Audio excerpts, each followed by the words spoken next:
Bienvenue à tous, c'est l'un des dossiers les plus épineux de cette rentrée. Le dossier du Sahara revient sur le devant de l'actualité à 5 semaines d'une réunion du Conseil de sécurité de l'ONU censée prolonger le mandat de la MINURSO. Censé, car un homme pourrait bien jouer les troubles faits. John Bolton, le conseiller à la sécurité nationale de l'administration Trump, il a été nommé en mars dernier. Il était aussi l'ancien envoyé personnel du secrétaire général de l'ONU sur le Sahara en 2005-2006. Proche du Polisario, il souhaite frapper fort. Les États-Unis sont justement à la tête de la présidence tournante du Conseil de sécurité ce mois de septembre.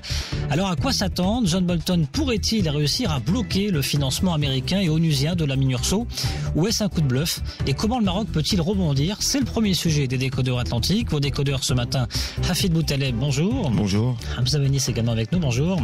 Vous êtes tous les deux membres de l'association TISI, experts en relations internationales.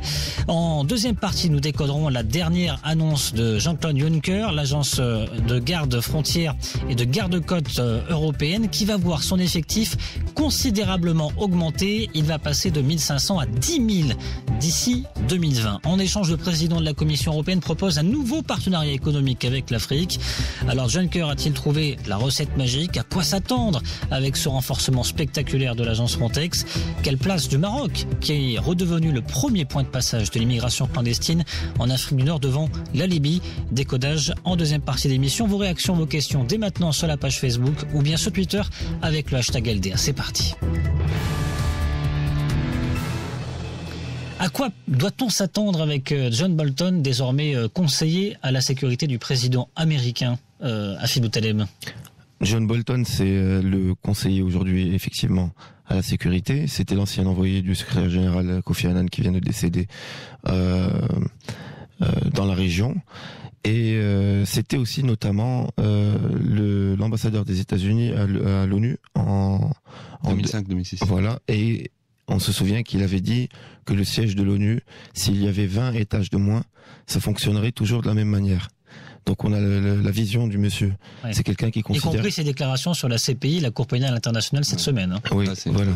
C'est quelqu'un qui considère effectivement que les organisations internationales sont d'abord des organismes budgétivores, qu'il faut revoir leur fonctionnement, réduire au maximum le nombre de fonctionnaires, et effectivement qui considère pas du tout à aucun moment qu'un principe de subsidiarité puisse se substituer au pouvoir des États-Unis, quelle que soit l'organisation, y compris les Nations Unies. Et donc on a devant nous une personne qu'on peut qualifier de maximaliste. C'est-à-dire c'est quelqu'un qui considère que si on a la puissance, eh ben il faut l'utiliser au maximum. C'est ce qu'on appelle un maximaliste. S'il a la puissance aujourd'hui, les États-Unis sont la première puissance mondiale et qu'il est qui va être amené à défendre les intérêts des États-Unis sur le dossier du Sahara, alors il les défendra au maximum et il s'en foutra effectivement. Il s'en fichera. Oui. Il s'en fichera où il mettra de côté les relations entre le Maroc ou ce qu'elles ont pu être entre le Maroc et les États-Unis depuis plusieurs décennies, voire plusieurs siècles. Est-ce que c'est lui qui est à l'origine de cette poussée des États-Unis déjà pour réduire le mandat de la MINURSO à 6 mois au lieu d'un an en avril dernier? D'abord, il y avait la Russie. Oui. On se souvient, puisque le rapport était plutôt favorable au Maroc, et qu'il avait fait une injonction à l'Algérie aussi d'avancer sur ses positions. Et il y a eu, par rapport à la position russe, il y a eu effectivement la position de John Bolton, qui considère que la MINURSO aujourd'hui est une organisation qui n'a plus de raison d'être, étant donné que nous n'allons pas vers l'organisation des référendums et que la MINURSO c'est la mission des Nations Unies pour le référendum au Sahara occidental. C'est ça. Donc la dénomination officielle. La dénomination officielle. Hamza Benis, voilà. Ça vous inquiète? Est-ce qu'il peut réussir à obtenir cette suspension peut-être de la MINURSO, John Bolton? Alors tout à fait. Je pense que c'est le cas. Surtout que... c'est le cas, il peut réussir ou il a l'ambition, mais ça va être compliqué à faire. Justement, il faut rappeler que... Bon, je vais rappeler juste une organisation de l'administration française américaine. Oui.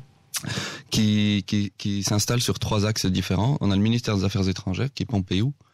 On a lui, qui est responsable ou conseiller à la sécurité nationale, et on a l'ambassadrice Nikki Haley, qui est aux Nations Unies. Et qui préside actuellement le Conseil de sécurité. Exactement. C'est un poste que lui, il a occupé en 2005-2006, et déjà, pendant ces années-là, Il critiquait la MINURSO, il critiquait beaucoup de choses. Donc, il faut rappeler un autre événement important. C'était le deuxième briefing qu'a fait Horst Köhler au mois d'août dernier devant le Conseil de sécurité, où John Bolton s'est entretenu avec lui en tête-à-tête, et c'est suite à ça que Horst Köhler est sorti avec une déclaration assez forte pour inciter tout le monde à des négociations directes avant la fin de l'année. Donc chose que refuse le Maroc, on le rappelle. Exactement. Tant qu'il n'y a pas l'Algérie à la table des négociations. Et que le Maroc refuse catégoriquement de négocier avec le Polisario puisqu'il ne le reconnaît pas. Donc ça, une fois on a rappelé ça, il y a un autre événement qui a été par le coordinateur politique au Conseil de sécurité aux Nations Unies à la fin du mois, le 29, il a attaqué ouvertement les deux missions de maintien de la paix qui restent aujourd'hui inefficaces, disons. C'est la MINURSO au Sahara et celle qui est à Chypre, qui date de 1964. Donc aujourd'hui, ils sont en train d'attaquer toutes ces institutions qui ne fonctionnent pas. Et John Bolton, il faut rappeler autre chose, c'était aussi un architecte du plan Becker. Oui. Dans les années, je crois, 2003, quelque chose comme ça. Fin des années 90, début des années. Voilà, il faisait partie de l'équipe de James Becker, l'envoyé spécial de Kofi Annan à l'époque au Sahara occidental. Donc, et qui était pas loin d'obtenir le référendum. Exactement, c'est justement le plan Becker. Et aujourd'hui, voilà, pour faire le lien avec Horst Köhler, aujourd'hui, suite à ces réunions, suite à cette pression de John Bolton, qui veut vraiment trancher avec il veut montrer qu'il veut avancer sur certains sujets qui traînent depuis très longtemps et ça lui tient à cœur.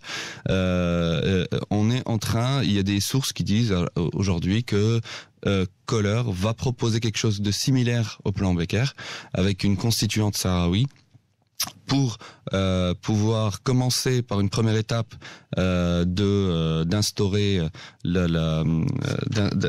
une autonomie comme veut le Maroc, mais sur une durée qui est un peu plus longue que le plan Becker 2.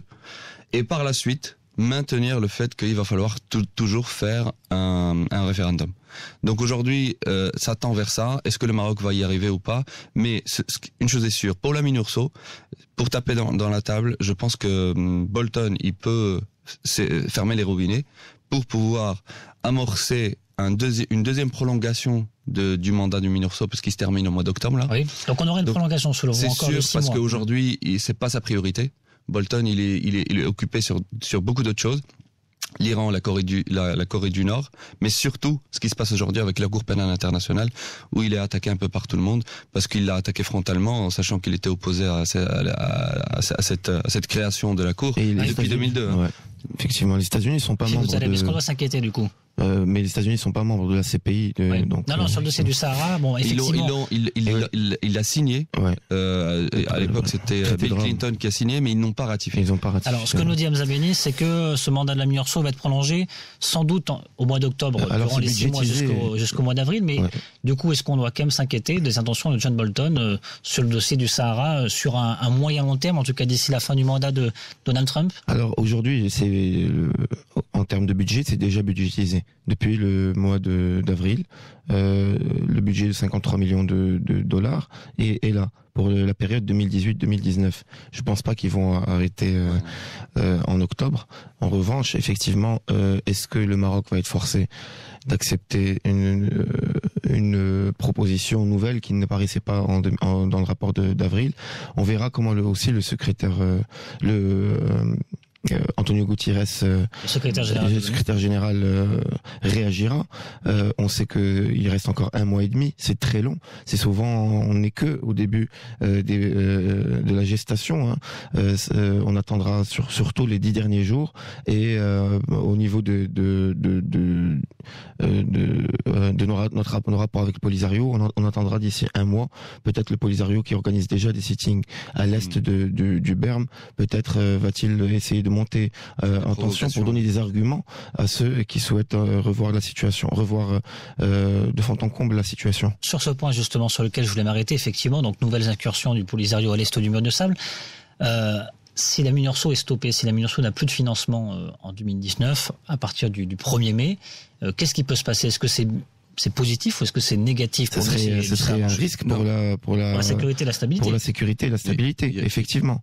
Parce qu'il y a, on a une milice armée qui est installée au sud-ouest de l'Algérie, et donc la MINURSO a toujours sa raison d'être, qui était au départ, au lendemain du cessez-le-feu en 91, de préserver donc le cessez-le-feu.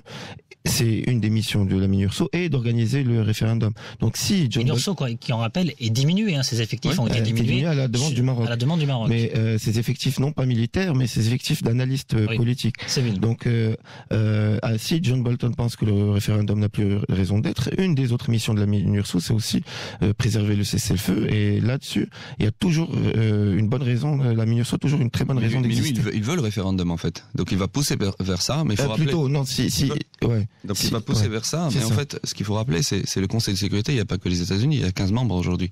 Donc il y a un vote. Donc aujourd'hui, si les États-Unis décident de couper les financements, ça ne veut pas dire que le MINURSO va disparaître. Ça veut dire que c'est comme ce qu'ils ont fait pour d'autres missions culturelles en Palestine, etc. Ils coupent leur financement, mais ça disparaît pas. C'est réduit effectivement, donc ça va réduire un peu l'effectif, peut-être encore plus, mais la MINURSO ne disparaîtra pas de toute façon jusqu'à ce que un processus de négociation sera mis en place et vers l'installation d'un référendum. Donc lui, il veut absolument ce référendum et il va pousser au maximum pour que une piste, en tout cas un plan d'action soit fait d'ici la fin de l'année. Donc aujourd'hui, ils vont prolonger à partir d'octobre, mais il va pousser agressivement à ce que des négociations se passent d'ici le mois de décembre pour pouvoir continuer jusqu'en avril. Donc ils vont prolonger de 6 mois, pareil, mais il y aura plus de pression de la part des États-Unis.